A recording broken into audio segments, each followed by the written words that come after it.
Are you ready? Yep. Yep.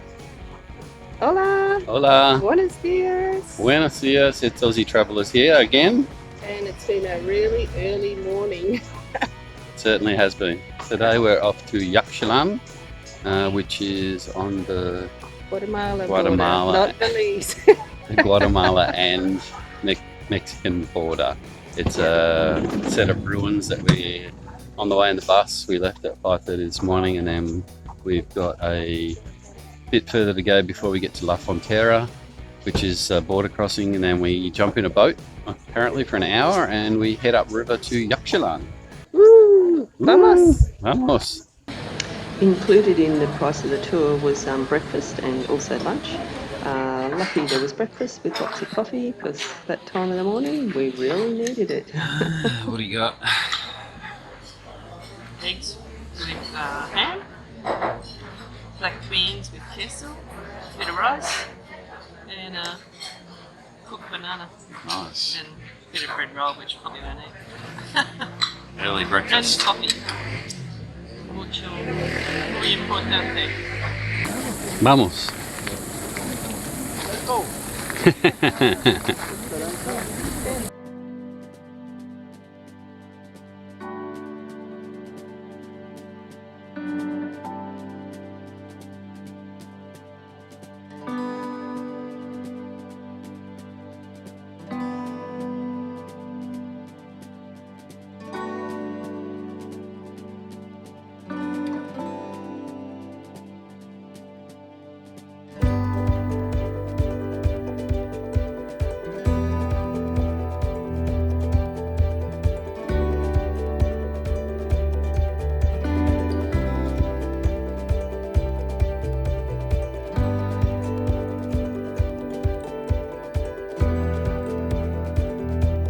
The final part of our journey to get to Yaxchilan took us on a longboat ride up the Usumacinta river. It's the river that is the border between Mexico and Guatemala. It was a great boat ride, one of the unique ways to travel.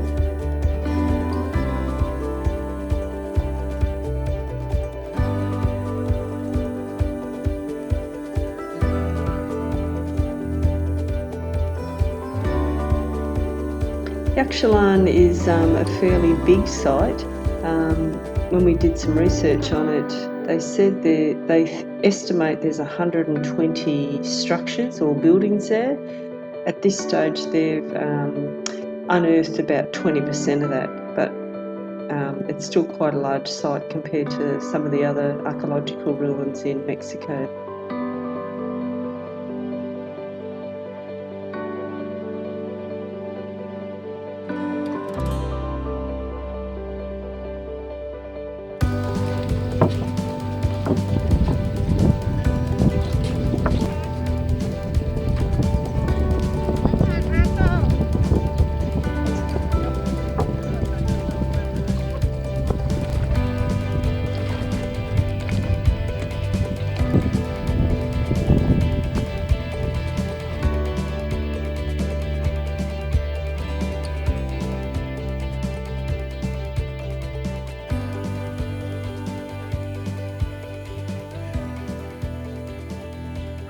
The majority age, they used to be at 12 years.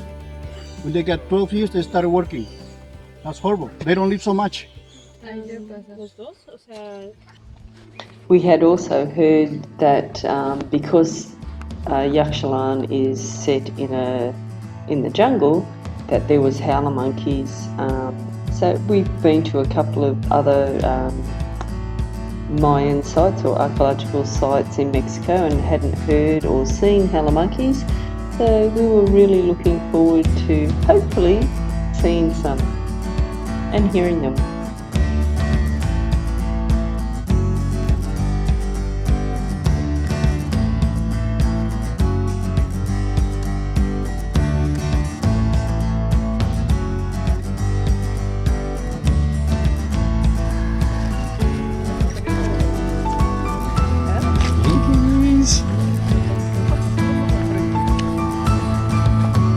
Toda la barba.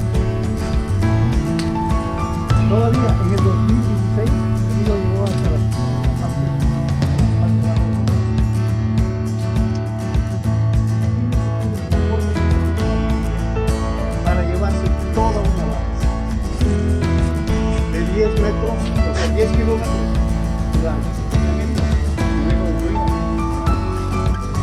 The town, the peoples, the low rank, they used to live on the other side.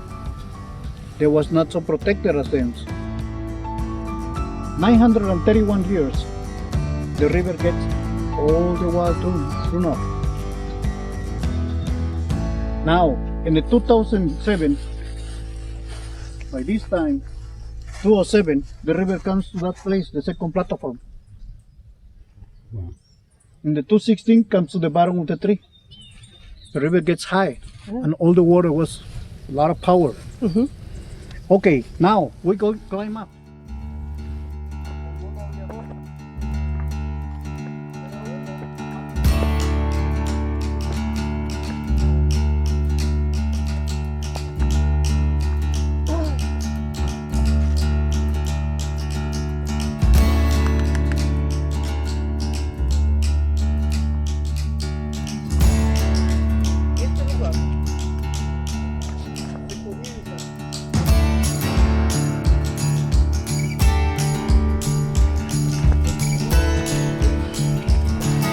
Yaxchilan was inhabited around 250 to 900 AD, and this site has had many rulers over its time, but amongst probably the most well known were a series of kings named the Jaguar. So when you're wandering around the site, if you look up, like you're going through a doorway and look up on the lintels, you'll see some carvings there of the Yaxchilan, which is the bird jaguar in the Mayan language.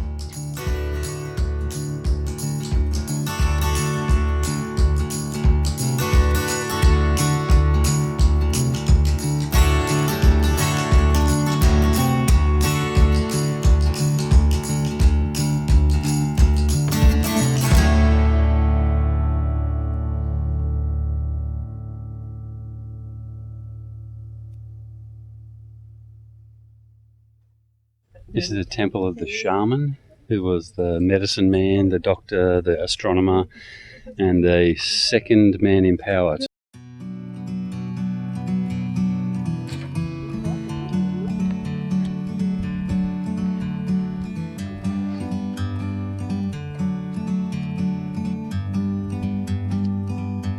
Like a bird on a tree, I'm just sitting here. I got time, it's clear to see. From up here, the world seems small. We can sit together. It's so beautiful, you and me. We meant to be in the great outdoors, forever free.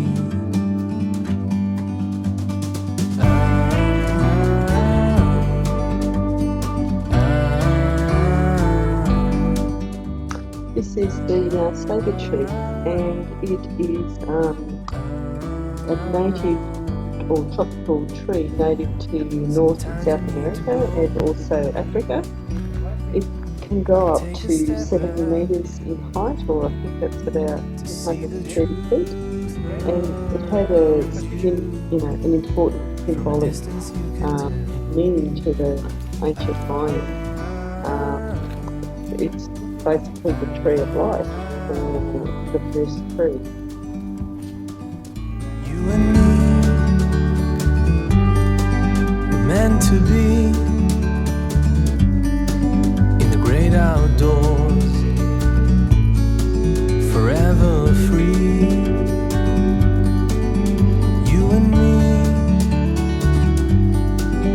meant to be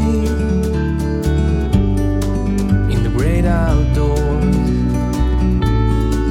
forever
Gracias.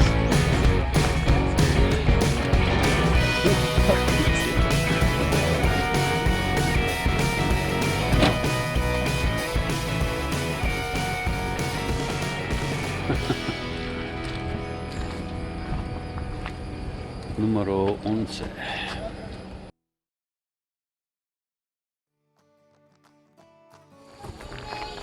We're supposed to be at a pyramid. Watch out for the puddle.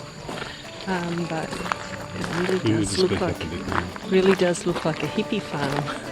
I don't know where we are. We're supposed to be at Bonampak. Well, we are at Bonampak, but not really sure. I guess maybe the pyramids or whatever it is up a bit further. You just go walk through what looks like a hippie farm or something. Hippie farm. Nothing wrong with hippies. Didn't know you could farm them though.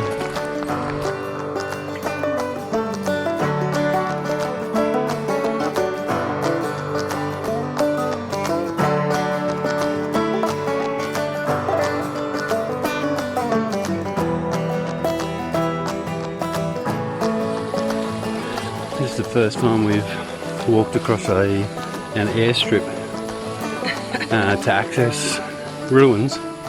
But this bit is the Bonampak airport or airfield. Not sure I'd like to land there.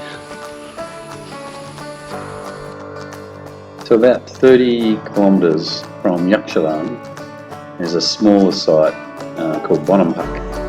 It's only got one main structure on the site, so it's not as impressive, you might say.